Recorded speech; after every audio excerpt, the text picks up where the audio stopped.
Hello, viewers. It is another beautiful day on Trending Matters. Today, we are at Kaneshi to discuss the problem people are facing in doing the Ghana card and how to link it to their SIM. I think it's a huge problem going out here, though.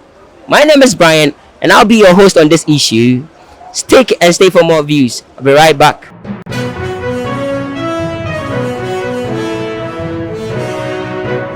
Hello, mommy. Hello. I'm Pacha from Brian now. I'm a Pastor Midi Manuela. Okay. Auntie Pacha me was send bisa kakra ma we fa Ghana card no. Na so answer na me question be send bisa say why your card nana. Pastor am I immediate kura ni. Any. Pacha be send bisa say ani okwa koye no complications ana challenges be na unya ye. Challenges dey bebre. Me kwa me 3 days kura na me nyae. 3 days. Obi mu kura kwada ho. Anajo 12 o'clock. Bedru 3 days na omo so sa the same thing omunyai challenges dey bebre fi say the NTA ba na sa Ghana corruption entumi fi Ghana da even Ghana card aye mpo corruption wo obi tifie no assign ne bibia ma omo ye no na wo wakwada 3 days no what wo be no ma ye obi di obi tumi ba beto sisi ya only 30 minutes no ma ye ne dia ma no no okọ na wo wada 3 days no wunya wo de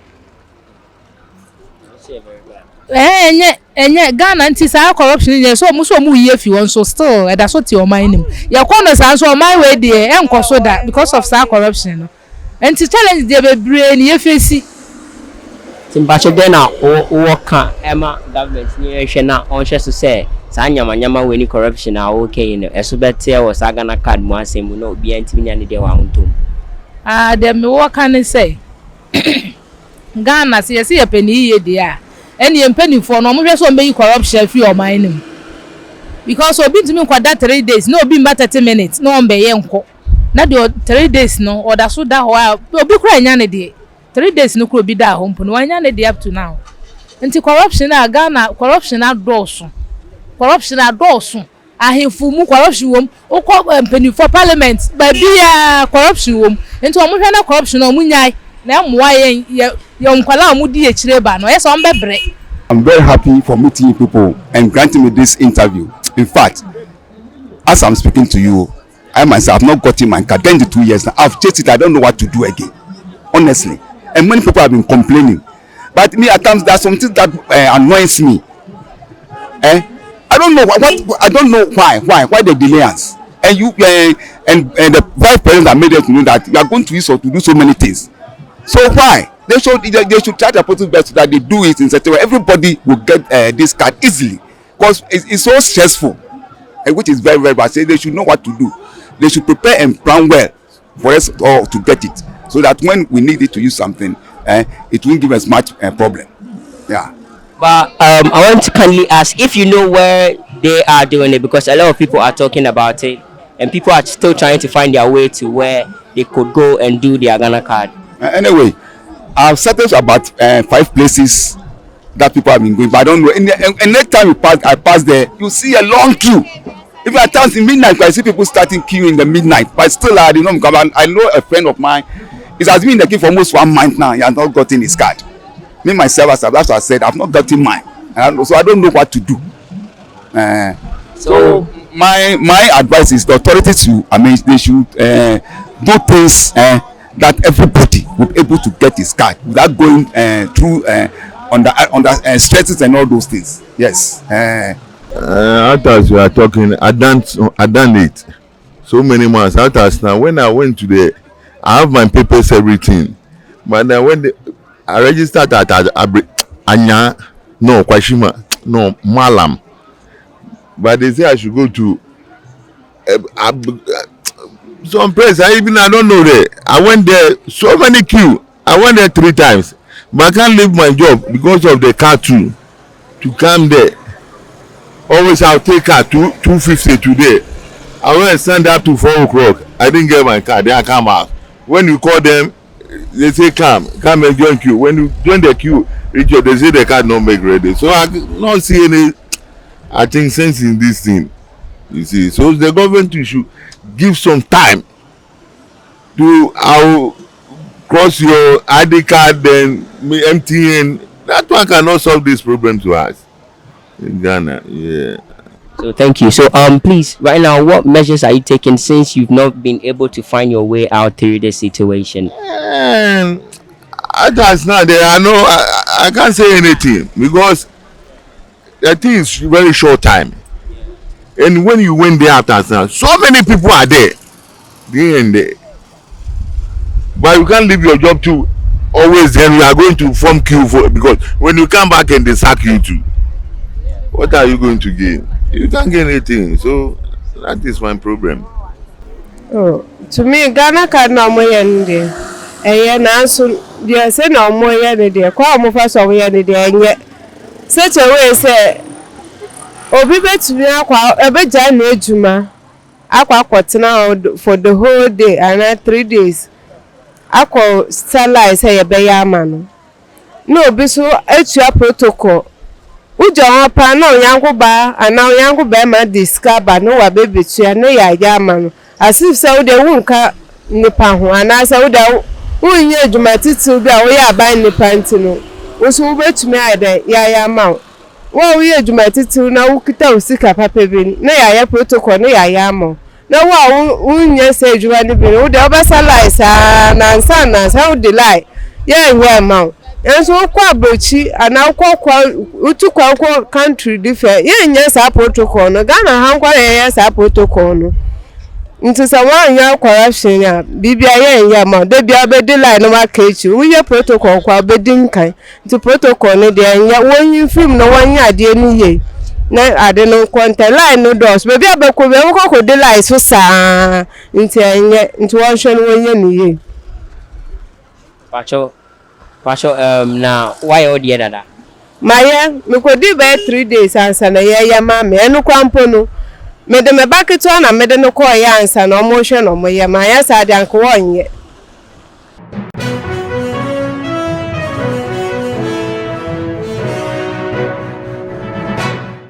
Oh me kwa ya ne de me blame ya kwada ho ma de echen na nya me bua me ya me de ewie ne de eme me sha me sa me magie no me ya madwen sa me koi me kwa no mu ma me number bi se o mu ba frɛ me na ma ba beji the be 3 months time no mu frɛ me sa me ko academy na me ko me kwa no ane so ma me de me sa si machine so a o mu de me card ma me tie no de me ko ma anya problem bia wo Pacho emra he no mama once na ukoje. Oh me ya me nya be 3 months ansa na me nsa be ka me de a me koje Pacho uye no ifa na sell line wo. Me san line wo Connection KY school mu ho. Makọ na forms no. Ana omodema ndibira bedu zo mu ebeye picture no. Sa bra nzo ni ekurosi na yi. Na dia san ndo mo ntimi anya amaye. Ndi forms no ho ndi. Mezo kwa bezo no mezo mefa. Me de be kwa mefa so a me nsa be kan. Eno na sisi ehiam. So oche say o fele forms na so mo ntwa picture no. Pacho uye wo ifa na ojo ni ukiu no. Me no kantamanto. Nti sisi a uye wo say. Yesi ano me pe baabi various a omo office no wo. Na me the forms na ko. No so omo betwa pictures no mo aya ma me dia. Na ne no nso no. Ebeboa. Pacho ni baby office ni bi wo. Eno de me nyame hunu baabi abi wo. Ndize metibi nka se bi wo baabi dia me de beko na makọ akoye. Pacho de na ewo asema nka wo beka ewo camera we so ama se government ni hu a obe nyama na simple ama obia etime hu bebi obetima koye ne de ewo ewo asundwem. Me kan se ewo se enano a mo de ehye se sa January nua na ekọ no. Omo de omo stop ne de eno de amwa because omo enye ne doso. Ndo omo ntwenkwa nim. No mo sa mie bie ni se ni omo ye first no ane ekoto aba no. Ne omo nsa nye omo ma be 2 weeks bi.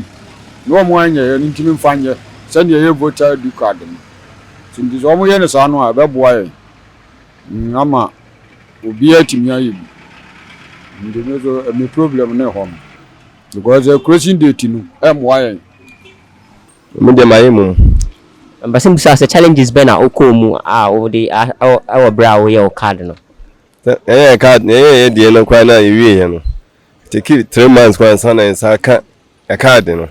no so better say message ya twa message na better man hu ya sabe matter say message no ka say nkore nkonkwaje na nkokwaje ntime ya me nse no amwa nke be boa pa se ka o me boa pa dia ke ye wi kan da na o me san ka card no nesa fe ni pe ko chinchin esa kwa ha esa kwa se kwa ha obi tumi kwa se na card ne kwa na kwa kwira ka te be man so kwa ji card ne kwa na ira ndi sa ban be hyehyɛ bi afa ho na se ye wie ye be gina so wa de card ne dia hyen se be boa yasene se be boa yasene se ye be bre sa na de bia da ne ye chinchin kwa obi tumi se kwa be kwa se kwa ha me kwa se kwa ha wa ya de no connection ya no ye se ko ayi achimota ko ayi na abeka kwa se kokwaje no ngi se emwa se fidie no so ma fidie no so na se boso mi bi no me yesi wono mbeye no bia satia kan de ayi na beto na ibeye na yi na nsabeka be boa sense chinchin na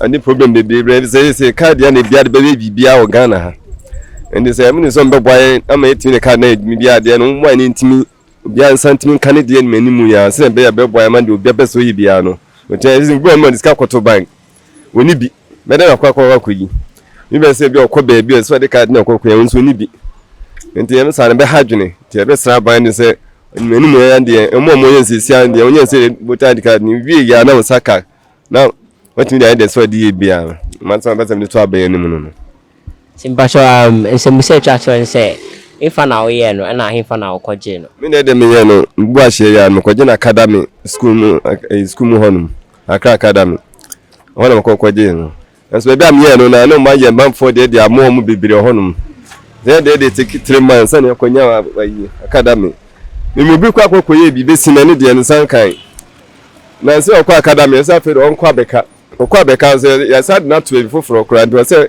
hu kwa ya mse mo ma hu hia na no na se de bi dwumedi wa Ghana na so for so an se be an sabeka ni me academy ho na kokoje media ni ife no mo si bie amefe si amendeshe no dan ka meteje me aka me ya na meba oh kete the second or third time abaka was such one na elaje le wo be ya fe kokoro a lot of problems no men ko me ka me fe feda men ko me hu na te ni aka efe ready actually me take points aka ame ya ni ame akwayeje no ko to mo academy no ko to mo abeka ka te je me ana no they are fed up more of who aka work na ka ni register was sim me je wo fe wole wolomi ona bon ni eyo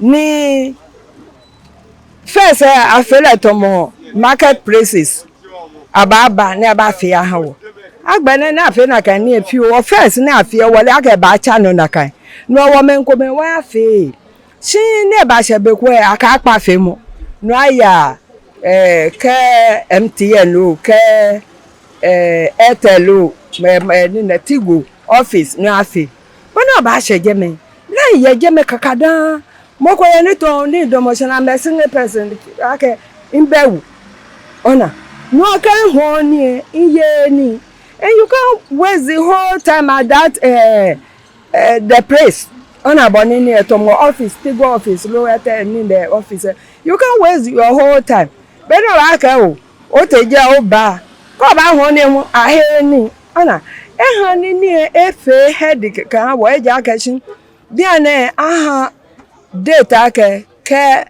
na kan time ehwe ni ji match wonye wo fe don and you are on the market you are at a working place to ba fe ten eja ke je me hu line ye je me to ba fe ten don ni wo ba fe na acho no ko hu akashin ke o register na kan sin me onye oje sika ne ko to mo yo mo obi ko asumo ne ma je bo sika ni ne onye ya fe to ba fe ten don ni oje sika agbane hu aka ka fi aba je no ko ye sika no bi fi o ko ne ka ba ma je bo aba je ko ye no gbo hu ba pay ko in fact it's a headache ma mi won suffer ni bi na me ka ngbegbe no we can't bear it eja ka bo men ko me ya ni wole wolomi ka ha ne ka digital ka ha digital name wole ona bo ni eyo no ame ha ni bi aba she fi o wo moreover aka mesumo amefele tombo na me start ani ji ni ne ID card e register mo aha me ni ameba rounds ni ameba register wo mo ye mo fia mo he no yo aba register bo ye je me we can't go and waste our time at the office without can work ba fe na kan won na can work ba ye ni more ba man e wo mo ahe ni we are suffering. Yeah, we are suffering. Ma ofane masmoni ekole koye advice fi alo sanlekodo ba wi ni obasmoni ke information e share outside ni e share government e ngo oba no obasmoni ke for gbeja no to e han koni no fia no ayale like din ke ko ni mo fia mo ana e card no ni means money government afi ake ayahe ikomeni afi ehani heni first ni a started fe mo ye afi ye je me fe mo fia mo e le free ni mo fia mo na time bona afi ni mo fia mo anye afi ko ke ji really akendo akaba achuni ni ko ba je washika mo ko ba send shika ni o ba use we na me fe like from place to place koni mo fia mo anye afi ko koni no ni ame feel like ko digital jo no ni jijiwe ka fi e ba hin ni ehi ni won pa government hu fa ya keshi e pomade ni na o mo bo e jage formally o kran fo e ka offense ka ni biye ni yo ma mi aye shika ko ni ka ye mi ahu e afu aha me chi bia ni na ka ni biye fe ebe afu shika na chon he ni wa aba koye ni akaba wa kran fo e ke offense chi bia na ka shika ji fe wona e ko don ko ho ni ahe beni ba ka ohun ni ogbena we ye shika afen onye ohun do o na ni bi feta e akwa ohun ekomi obayi no fia no gira ho ewa first ye ni bi ni yo ja na no fen aha prices she bi an price kokura be one na lo ko hu ni government e hu ekeba ni mi twa ka ha price ko ye hi ko ni mboko no ba bashi no akwa na ka maja ni bi efin ha woni ma mi ajo ni wo fen wo hu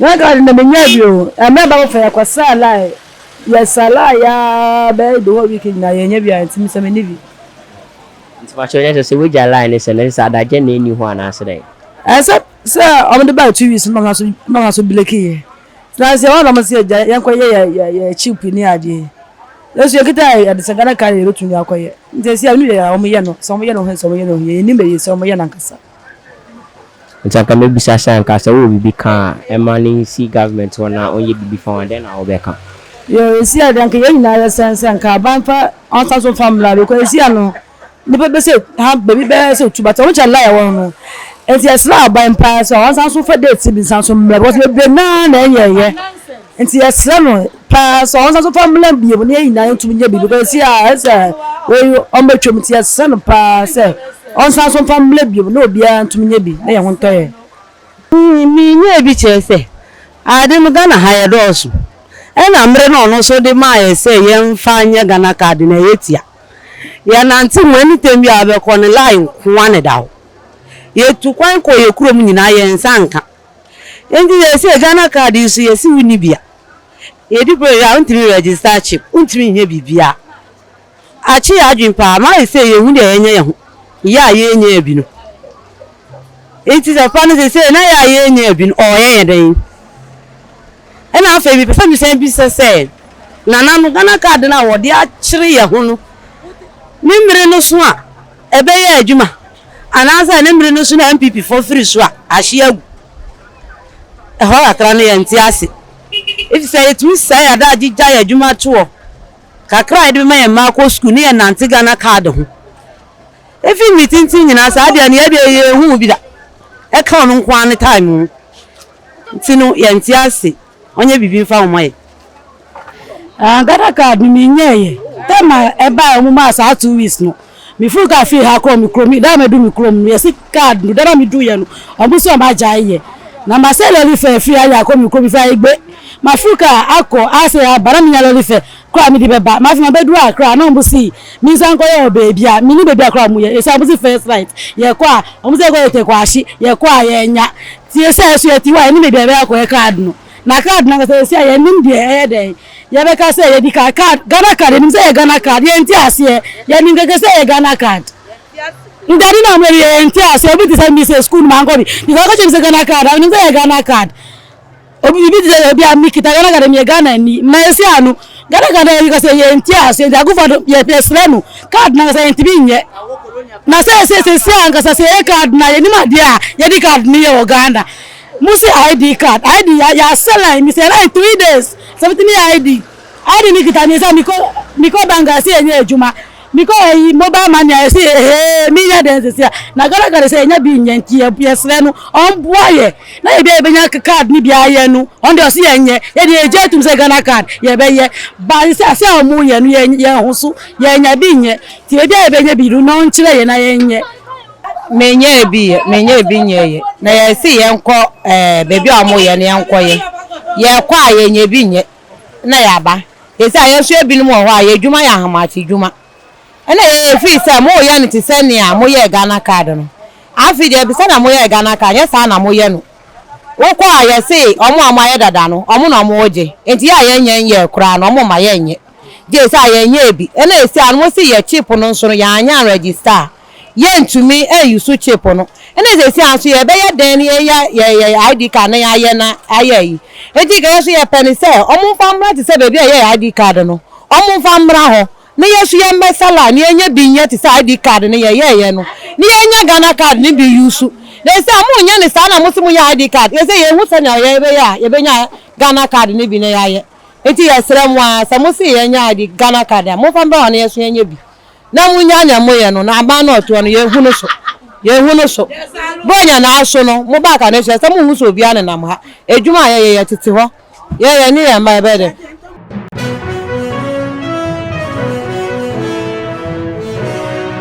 So, as you've heard and seen the public opinion on matters arising in our nation, I'll urge you to watch Trending Matters every Wednesday at 6:30 on Reeby TV. My name is Brian. Catch you same time next time, and I'm out.